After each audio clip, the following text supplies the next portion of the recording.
يستأنف الفريق الأول لكرة القدم بالنادي الأهلي مشواره في بطولة الدوري المصري الممتاز، وذلك بعد فوز الفريق على الهلال السوداني ب3 أهداف دون مقابل في الجولة الأخيرة لدور المجموعات، وتأهل الفريق لربع نهائي دوري أبطال أفريقيا. وسيلتقي النادي الأهلي مع فريق غزل المحلة ضمن منافسات الجولة 23 لبطولة الدوري المصري يوم الأربعاء القادم 5 إبريل في 9:15 مساء بتوقيت القاهرة، 10:15 بتوقيت السعودية وقطر، على استاد القاهرة الدولي، وستذاع المباراة عبر قناة أون تايم سبورت.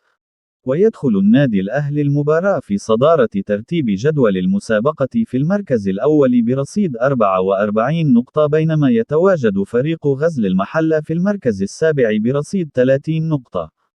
وانتهت مباراة الدور الأول التي جمعت بين الفريقين بفوز النادي الأهلي بهدفين دون مقابل على ملعب المحلة.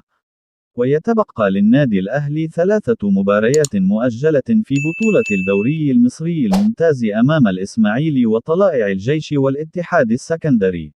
وسيجري الاتحاد الأفريقي لكرة القدم قرعة ربع نهائي دوري أبطال أفريقيا يوم الأربعاء القادم في 8:30 مساء بتوقيت القاهرة، حيث سيكون النادي الأهلي على موعد مع مواجهة أحد الفرق التالية: الترجي التونسي أو الوداد المغربي أو الرجاء المغربي.